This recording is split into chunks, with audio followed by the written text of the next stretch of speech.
ETF index mutual funds నేర్చుకుని stock మార్కెట్లో రాణించాలనుకుంటున్నారా? వెంటనే ఈ నెంబర్కి కాల్ చేయండి. మన టీవీ చాలా మందికి జాబ్ డెస్టినేషన్గా ఉన్న అమెరికాలో ఇప్పుడు నిరుద్యోగ సమస్య పెరిగిపోయింది. మరి అక్కడ లే ఆఫ్స్ ఉన్నప్పటికీ కూడా చాలామంది విద్యార్థులు అమెరికానే వెళ్ళి మాస్టర్స్ చేయాలి అని అనుకుంటున్నారు. మరి అలాంటి వాళ్ళకి అక్కడ ఉన్నటువంటి ప్రాబ్లమ్స్ ఏంటి? మరి చాలామంది బ్యాంక్ లోన్స్ తీసుకొని కూడా అక్కడికి వెళ్ళి చదువుకుంటున్నారు. ఇక్కడికంటే అక్కడ బాగా శాలరీస్ ఎక్కువ ఉంటాయి ఐటీ కంపెనీస్లో, అక్కడ బాగా సంపాదించవచ్చు, మంచిగా సెటిల్ అవ్వచ్చు అనుకున్న వాళ్ళకి మరి ఇప్పుడు అక్కడ జరుగుతున్నటువంటి ఈ లే ఆఫ్ సమస్య ఎలా ఉంది? ఇక్కడికి రాలేక అక్కడ ఉండలేక వాళ్ళు పడుతున్నటువంటి సమస్యలపైన మరి దీనిపైన మరింత సమాచారం అందించడానికి ఈరోజు మనతో పాటు ఉన్నారు అసిస్టెంట్ ప్రొఫెసర్ రామకృష్ణ గారు. సార్తో మాట్లాడదాం. నమస్తే సార్. నమస్కారం అమ్మా. సార్, యూఎస్ఏ లే ఆఫ్స్, మరి ఇంత సమస్య ఉందని తెలిసి కూడా మన వాళ్ళు అక్కడికే వెళ్తున్నారు. అంటే అక్కడికి వెళ్తే మంచిగా జాబ్ బాగుంటుంది, శాలరీస్ బాగుంటాయి, ఐటీ కంపెనీస్లో మంచి మంచి శాలరీస్ వస్తాయి, హైఫై శాలరీస్ ఉంటాయి కదా, లైఫ్ సెటిల్ చేసుకోవచ్చు అని కొంతమంది వెళ్తున్నారు. అక్కడికి వెళ్ళిన వాళ్ళు చిక్కుకుపోయి కూడా తలలు పట్టుకున్న పరిస్థితి ఉంది ఈ రోజుని. మరి ఎందుకంటారు అమెరికాలో ఎప్పుడు లేనంతగా ఇంత నిరుద్యోగ సమస్య ఎందుకు ఉంది అంటే? ఎందుకు ఉంది అనేది తర్వాత చెప్పుకుంటే ముందు అసలు వెళ్ళే ప్యాటర్న్ ఒకసారి చూసారనుకోండి. కోవిడ్ తర్వాత అందరూ ఏమనుకున్నారంటే అయ్యో రిస్క్ తీసుకోరు, బయటికి వెళ్ళరు అనుకున్నారు. సో ఓన్లీ 2020, 2021లో కొంచెం తగ్గారు number of students who have gone to US. ఇప్పుడు అమెరికా అనేది అతిపెద్ద డెస్టినేషన్ అయిపోయింది మన స్టూడెంట్స్కి. అది మీరు న్యూస్లో చూసారంటే హయ్యెస్ట్ నెంబర్ ఆఫ్ స్టూడెంట్స్, అత్యధిక విద్యార్థులు ఇప్పుడు అమెరికా వెళ్తున్నారు. అండ్ సంవత్సరానికి అది పెరిగిపోతుంది కూడా. అంటే 22, 23, 24 ఈ 3 సంవత్సరాల్లోనూ సంవత్సరానికి ఇంకా పెరుగుతూనే ఉన్నారు. దాదాపు 150,000 మంది విద్యార్థులు వెళ్తున్నారు. కాబట్టి అక్కడ ఏదో ఉంది వెళ్తున్నారు అంటే. ఈ అమెరికన్ డ్రీమ్ అనేది ఇంకా వదలలేదు ఇంత ఇదిగా ఉన్నా. అయితే సంక్షోభం ఎందుకు వస్తుందయ్యా అంటే ఇది మనం ఒక సైకిల్, ప్రతి దేశానికి ఇది సామాన్యమే. అందున ఇప్పుడు ఏంటంటే వాళ్ళకి ప్రెసిడెన్షియల్ ఎలక్షన్స్ జరుగుతున్నాయి ఈ నవంబర్లో. సో ఆ సమయంలో ఏమవుతుందంటే కొంచెం అనిశ్చితత ఉంది. చాలామంది మాకు తెలిసిన వాళ్ళు, బంధువులు, వీళ్ళందరితో మాట్లాడుతున్నా, ఫ్రెండ్స్తో మాట్లాడుతుంటే తెలుస్తుంది ఏంటయ్యా అంటే లే ఆఫ్స్ అనేవి మొహమాటం లేకుండా చాలా ఫాస్ట్గా ఉన్నాయి. వాళ్ళు కూడా ఏంటంటే నెక్స్ట్ ఎవరు రాబోతున్నారు అనే ఒక ఆందోళనలో ఉన్నారు. డెమోక్రాట్స్ వస్తారా, రిపబ్లికన్స్ వస్తారా అనేది పక్కన పెడితే ఎవరు వస్తారనేది తెలియకపోవడం వల్ల చాలా ఇన్వెస్ట్మెంట్స్ కానీ చాలా రకమైన బిజినెసెస్ కానీ కొంచెం ఫ్రీజ్లో ఉంటాయి, స్లో ఉంటుంది. ఈ స్లో డౌన్ ప్లస్ వాళ్ళకి ఆల్రెడీ ఆర్థిక మాంద్యం దెబ్బ ఆల్రెడీ ఉంది, అది గత 2 ఏళ్లుగా అది నడుస్తూనే ఉంది. ఈ రెండు కలిపేసరికి ఏమైందంటే చాలా పెద్ద సమస్యగా మారింది. అందుకని మనం ఇప్పుడు చూస్తున్న ఈ రకమైన ఏమైనా సమస్యలు చూస్తున్నాం అంటే మొట్టమొదటిది బిజినెస్ స్లో డౌన్ అయింది. బిజినెస్ స్లో డౌన్ అవ్వడం వల్ల రిక్రూట్మెంట్స్ తగ్గి ఉన్న వాళ్ళని తీసేయడం జరుగుతుంది. తీసేయడంతో ఎక్స్పీరియన్స్ ఉన్న వాళ్ళని తీసేయడంతో అసలు ఫ్రెషర్స్కి అవకాశాలు లేకుండా పోతున్నాయి. సో మీరు అన్నట్టు అక్కడికి వెళ్ళిన తర్వాత వెంటనే వచ్చేయడం, అది రకరకాల రీజన్స్ అవ్వచ్చు. అయ్యో మనం ఇంత ఖర్చు పెట్టాము, మనం ఎలా అయినా మళ్ళీ సంపాదించాలని రీజన్ అవ్వచ్చు. లేకపోతే వెనక్కి వచ్చి ఏ మొహంతో వెనక్కి వస్తాం అనే ఒక భావన అయ్యి ఉండొచ్చు. ఏ రకమే అక్కడే ఇబ్బంది పడుతున్నారు. మాకు తెలిసిన వాళ్ళే దాదాపు 10-12 మంది ఉన్నారు అందులో. ఏది ఎంఎస్ కంప్లీట్ అయ్యి ఉద్యోగం రాక వెనక్కి రాకుండా ఉన్నవాళ్ళు. ఎందుకంటే దాదాపు 50-60 లక్షల అప్పు ఉన్నాయి అందుకు. సార్, ఇప్పుడు మాస్టర్స్ చేసి డిగ్రీ చేసిన వాళ్ళు మన ఇక్కడి నుంచి ఇండియా నుంచి అక్కడికి వెళ్ళి ఉద్యోగాలు లేక రోడ్లపైన తిరుగుతున్నారు సర్టిఫికెట్స్ పట్టుకొని అని అంటే ఏం చెప్తారు? అంటే అదే, అంటే కొంచెం మనం వాస్తవంలో బ్రతకడం అనేది చాలా ముఖ్యం. ఇక్కడ ఏమవుతుందంటే అక్కడికి వెళ్తే ఏదో రకంగా బతికేయచ్చు అనేది ఒకప్పుడు నిజంగానే జరిగేది. ఒక 10-20 ఏళ్ల క్రితం మీరు ఎలాగోలాగా అమెరికా వెళ్ళిపోతే ఏదో రకంగా బతికేయచ్చు. మీరు ఉద్యోగం చేస్తారా, లేదంటే చిన్న వ్యాపారం మొదలు పెడతారా, ఏదో రకంగా వాళ్ళ ప్రాసెస్ ఏవైతే ఉన్నాయో అవి కొంచెం టైటన్ చేశారు. రెండోది ఏంటంటే ఈ ఇందాక అనుకున్నట్టుగా ఉద్యోగాలు లేవు పెద్దగా. లేకపోవడం వల్ల ఏంటంటే వీళ్ళు ఏం చేయలేరు. వీళ్ళు రియలిస్టిక్గా ఉండి ఓకే అక్కడ సరే ఇక్కడైనా మనం చేయొచ్చు, లేదు అమెరికా తప్ప చాలా దేశాలు ఉన్నాయి, మనకి అక్కడికి ఎక్కువ డబ్బు సంపాదించాలనే ఒక కోరిక ఉంటే చాలా మంచి కోరిక, దానికి తగ్గట్టుగా ఇంకే దేశాలు ఉన్నాయి. ఇప్పుడు స్కాండినేవియన్ కంట్రీస్ ఉన్నాయి, యూరోప్లోనే చాలా కంట్రీస్ ఉన్నాయి. ఒక్క భాష నేర్చుకుని వాళ్ళు ఆ కంట్రీకి వెళ్ళగలిగిన వాళ్ళకి ఇమిగ్రేషన్ చాలా ఈజీగా ఉన్నవి దేశాలు ఉన్నాయి. అలాగే ఆస్ట్రేలియా వెళ్ళొచ్చు, లేదంటే కెనడా ఇప్పుడు ప్రస్తుత కాలమాన పరిస్థితుల్లో కొంచెం ఇబ్బందుల్లో ఉన్నది. హౌసింగ్ అది చాలా ఎక్స్పెన్సివ్ ఉంది, అందుకని కెనడా ఎవరు ప్రిఫర్ చేయట్లేదు స్టూడెంట్స్. అది కూడా చాలా తగ్గిపోయింది అన్నమాట. గతంలో చూసుకుంటే వేల సంఖ్యలో రిక్రూట్ చేసినటువంటి ఐటీ కంపెనీస్ ఇప్పుడు ఉన్న ఫలంగా ఉద్యోగాలు లేవు అని చెప్పేసి తీసేస్తున్నాయి. ఆల్రెడీ వాళ్ళకి ఈమెయిల్స్ కూడా పంపడం జరిగిందంట. అవును, దీన్ని ఎలా చూడొచ్చు అంటారు? ఒకప్పుడు రండి రండి అని తీసుకున్న కంపెనీస్ అది ఎప్పుడో సినిమా ఉండేది, అంతం కాదు ఇది ఆరంభం అని. ఆ సినిమాని ప్రస్తావించుకుని ఇది మనం చూస్తుంది ఏమీ కాదు. ఎందుకంటే ఆర్టిఫిషియల్ ఇంటెలిజెన్స్ తాలూకా పూర్తి స్థాయి ఇంపాక్ట్ ఇంకా మనం చూడట్లా. ఇది శాంపిల్కే మీరు ఇలా ఫీల్ అవుతున్నారు. ఇది రాను రాను అది ఏమవుతుందంటే చాలా నార్మల్గా చేసే కోడింగ్ జాబ్స్ కానీ చిన్న చిన్న రొటీన్ టాస్క్స్ ఏవైతే ఉంటాయో వాటన్నిటినీ అది తీసేస్తుంది. అది ఎలా ఊహించుకోవచ్చు అంటే, మనము ఒక 1000 మంది ఉన్న సాఫ్ట్వేర్ కంపెనీ అనుకోండి, అందులో ఒక 400 మందో 500 మందో డెవలపర్లు ఉన్నారనుకుందాం.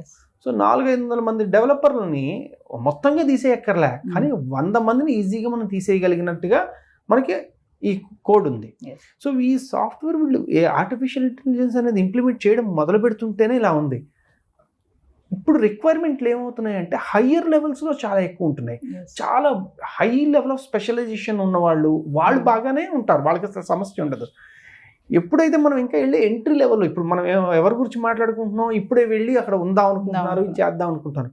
ఆల్రెడీ అక్కడ ఓవర్ సప్లై ఉంది. ప్లస్ ఇది ఒక్క ఇండియన్స్కే సంబంధించింది కాదు కదా, ప్రపంచంలో చాలా దేశాలకు సంబంధించిన వాళ్ళు అక్కడికి వెళ్ళేది ఇలానే సెటిల్ అవుదాం అనుకుంటారు.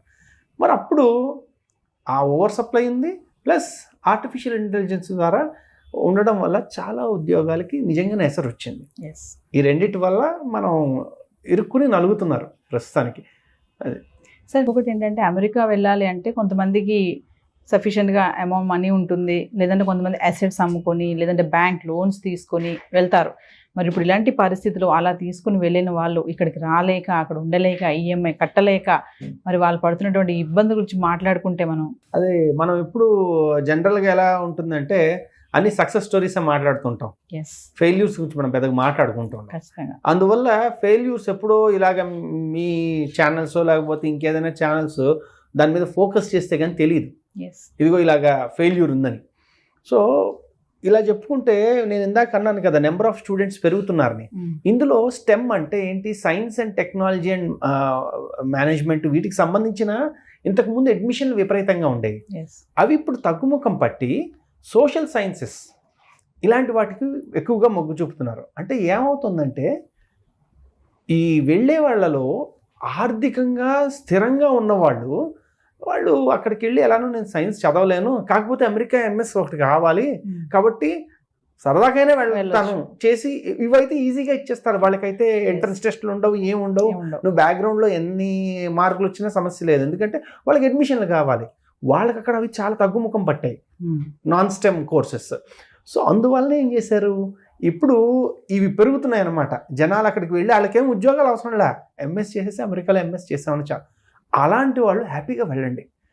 కానీ ఇప్పుడున్న పరిస్థితుల్లో మనల్ని ఉన్నవి అమ్ముకుని కానీ లేదా కొత్త అప్పులు తీసుకుని కానీ అక్కడికి వెళ్ళడం అనేది డెఫినెట్లీ అది ఆత్మహత్య సదృశం. చాలా చాలా క్లిష్టమైన పరిస్థితి ఇప్పుడు. అనవసరం అలాంటి చేసి వారి జీవితాలు, వారి తల్లిదండ్రుల జీవితాలు, అలాగే వారి భవిష్యత్తును కూడా అనవసరంగా ఇబ్బందులు పాలు చేసుకోవడం మంచిది కాదు. చాలా మంది మరి అమెరికా వెళ్ళాలి, అక్కడ లైఫ్ సెటిల్ అవ్వాలి, నేను కష్టమో నష్టమో, ఇందాక మీరు అన్నారు ఫస్ట్ అయితే వెళ్ళిపోవాలి, ఇక్కడ నుంచి అక్కడ పడిపోవాలి వెళ్ళి, అలా అనుకుని చాలా మంది అనుకుంటారు కదా. మరి ఆ డ్రీమ్స్ అన్ని డ్రీమ్స్ లానే ఉండిపోతాయి? అలా ఏం లేదండి. వచ్చిన సమస్య ఏంటంటే ప్రతి వాళ్ళు 20లోనే మొత్తం ప్రపంచం జయించేద్దాం అనుకుంటారు. అది వచ్చిన సమస్య.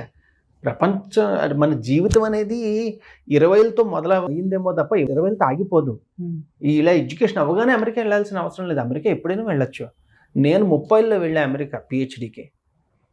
కొంతమంది 40లోని 50లోని బిజినెస్లు చేసి వాళ్ళ క్లయింట్లు అక్కడ ఉండడం వల్ల వాళ్ళు వెళ్ళగలిగారు. ఇలాగా వెళ్ళడం అనేది ఒకటి, ఎలా అయినా వెళ్ళొచ్చు.